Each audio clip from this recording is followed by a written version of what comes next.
Olá pessoal, estamos aqui para mais um Hirose Prevcast. Eu, Paulo Pinceta. Eu, Arnaldo Cordeiro. E eu, Eduardo Hirose. Hoje nós temos perguntas muito interessantes aqui, bem polêmicas, de bastante profundidade no direito previdenciário. E a gente vai para elas agora. Só que antes, Edu, eu queria fazer uma colocação num caso concreto, Arnaldo também, a questão da gravidez de risco, a isenção de carência. Se não me engano, lá, CID-O. Do grupo O, na verdade são elencados vários códigos, né? Mas tem a portaria Ofício Circular Interministerial 3 da PFE e INSS, diz que quando a mulher estiver em gravidez de risco, que ela ficaria isenta de carência em virtude dessa enfermidade, devendo ser concedido auxílio-doença. Mas tem que estar relacionado a CID-O. Sim. O que a gente está falando é exatamente isso. Tem uma ação Com civil pública, enquadramento na CID do grupo O, que fala de aborto, de gravidez de risco, tanto para a mãe quanto para o filho, entre outras aí. E essa Ofício Circular Interministerial número 3 aí do INSS, ele é muito claro que fala quando houver enquadramento, o médico ele deverá ele informa. através de informação ao sistema, a isenção de carência e conceder. Só que doença, né? Aí vai conceder auxílio doença, sim. Isso previamente ao salário maternidade. Isso daí. O que o Paulo quer dizer? Vamos pegar um caso concreto. Segurada começou a trabalhar esse ano, tá? E descobre que está grávida. Em relação ao benefício afiliado empregado, em relação ao benefício de salário maternidade, ela vai receber, não vai ter problema, tendo em vista que não exige carência para salário maternidade de filiação empregado, tá? E agora, se ela tiver um problema na gravidez, ela vai receber um benefício por incapacidade temporária, um auxílio-doença? Tá. O que diz essa portaria? Essa portaria em razão de uma ação civil pública, tá? Diz o seguinte, que gravidez de risco que se enquadra na CID-O é isenta de carência. Qual é o problema? O problema é que, para mim, se você pegar a CID-O, ela é extremamente ampla. Foram poucos casos que eu vi no INSS do médico indicando a CID-O, tá? Isento de carência. A maioria dos casos, não.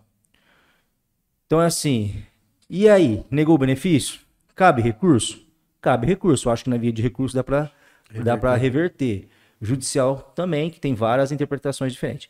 É legal entender que isenção de carência, aquela relação de isenção de carência para benefício por incapacidade temporária que o INSS elenca, para o INSS é taxativo, tá? Para a justiça não, ele é mais amplo. Então, assim, tentar entender isso para buscar possível um benefício judicial. Você já entra e perde, mas já vai buscar. Por quê? Porque às vezes não compensa esperar a via de recurso. Tá. Ó, eu tô falando que eu vi na prática, tá? Pouquíssimos casos de concessão administrativa em relação a CID-O. Maravilha. Porque quem indica a carência, sugere isenção de carência, é o médico. Já não é o servidor. Tá. Tem uma pergunta aí, Arnaldo? Legal? Que legal nós temos hoje aí? A primeira pergunta é muito interessante. Professor, na DER, o cliente não tinha o direito ao benefício, logo foi indeferido. Fiz análise e não tinha mesmo o direito. Ele recorreu e consta na junta de recurso para análise. Hoje, já preenche os requisitos para o benefício. Qual que é a pergunta? Quando a junta analisar e verificar que depois da DER ele adquiriu o direito, a junta de recurso vai conceder o benefício para ele? Segunda pergunta. Posso fazer um novo requerimento? Nossa, isso é interessante. Como que funciona? Até quando o servidor do INSS, a administração pode alterar a DER? A administração ela pode alterar a DER da data do requerimento da DER, né, se pediu o benefício, até a análise do benefício. O que significa isso? Tá, você requer um benefício em fevereiro. O benefício ele foi concluído, ele foi despachado em outubro. De fevereiro a outubro, o servidor do INSS ele pode alterar a DER. Tá? Tudo bem. Esse é o caso. De repente, indeferiu o processo, você entrou com recurso. O servidor, quando ele vai fazer o recurso, o INSS é obrigado, antes de mandar para a junta de recurso, ele tem 30 dias para analisar esse processo. Que a gente fala, um servidor vai pegar e vai fazer uma reanálise do processo. Ele não vai analisar a decisão do outro servidor, vai fazer uma reanálise normal. Se ele fez uma reanálise, ele concluiu que dentro desse período da DER até o indeferimento, se alterasse a DER, se pudesse alterar essa data e daria direito ao benefício dele, ele já faz ali na inicial, concede o benefício e o recurso perde o objeto. Nem encaminha para o de recurso. Só que ele percebe o seguinte, vamos supor que da data do requerimento inicial, da DER inicial, até a data do despacho da conclusão do processo, ele não tinha direito. Mas quando ele pegou o processo, daria direito. E nesse caso, ele pode alterar a DER? Não. Para quem que ele encaminha? Ele faz uma observação, mantém a decisão do administrativo e encaminha para a junta de recurso. A junta de recurso ela é competente para alterar a DER. Tá? Só lembrando aqui, já, revisão também. Revisão não é o procedimento para se alterar a DER. Toma muito cuidado, existe uma exceção.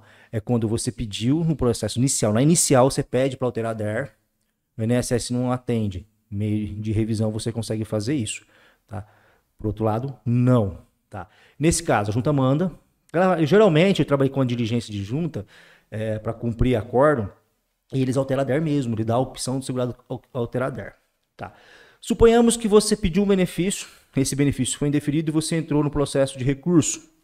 Só que está demorando aí, demorou mais de um ano, você pegou e fez um novo requerimento administrativo e esse benefício foi concedido. Tá? E agora, se sair a decisão da junta de recurso, a junta de recurso vai mandar ela manda para o INSS cumprir, o INSS vai mandar uma carta para o segurado para ele fazer a melhor opção de continuar recebendo esse benefício que foi concedido ou optar pelo benefício do objeto do recurso. Tá? Mas para isso é obrigatório que o servidor mande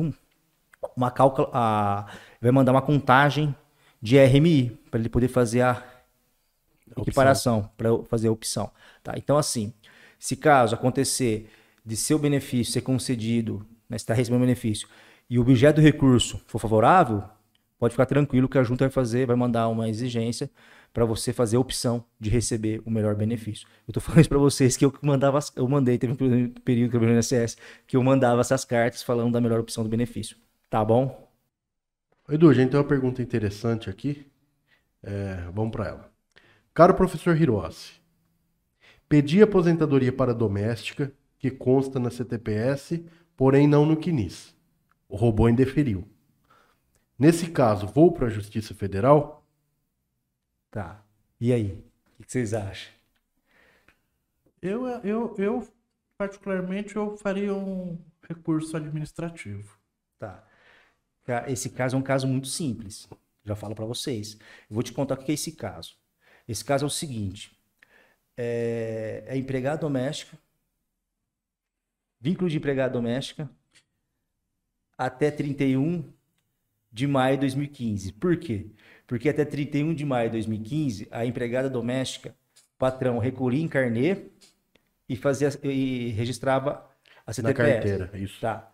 O que você tem que entender é o seguinte.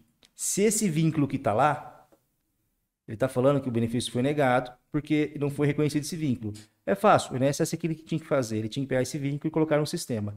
E lembrando que a partir de 1º de julho de 2020, a doméstica não precisa comprovar a primeira paga em dia. É considerado com tempo de contribuição e carência. É o novo entendimento do INSS. Presumido, tá? né? Isso. Provavelmente esse benefício foi indeferido. Acho que foi um caso que nós vimos, né, Cauã? Esse benefício foi indeferido pelo robô. Foi. Isso aí é um erro administrativo. Erro administrativo é passivo de ser discutido por reabertura de tarefa. Para quê? Para que o servidor abra revisão de ofício. Existe uma diferença entre reabertura de tarefa e revisão de ofício. Reabertura de tarefa nada mais é do que você reabrir a tarefa e colocar na fila para ser analisada. Revisão de ofício é naquelas condições que o segurado tinha direito de receber um benefício, a administração errou, é o caso dele. Mas só nos casos de concessão. Se eu fosse, esse caso fosse o meu, o que eu ia fazer? Eu ia entrar com um benefício novo e no benefício eu ia informar da revisão de ofício, porque lá no artigo parágrafo único do artigo 576 da Legislação Normativa 128 fala isso, que é dever da administração reverter os atos né? E nesse caso em si, caberia uma revisão de ofício e uma concessão, tá? Justiça era o último caso que eu entraria, por questões na justiça. Mas o que você falou, entrar com recurso no benefício, tá bom? Ó, essa só informando vocês, essas perguntas são tiradas da nossa comunidade e todo dia tem perguntas novas, tá? E a ideia é entender que a grande maioria das perguntas já perguntaram 2, 3 vezes, então por isso que a gente tira, porque a gente percebe que tem um tema pertinente, tá bom? Muito obrigado pela atenção, te aguardo no Hirossi Podcast. Até a próxima. Até a próxima.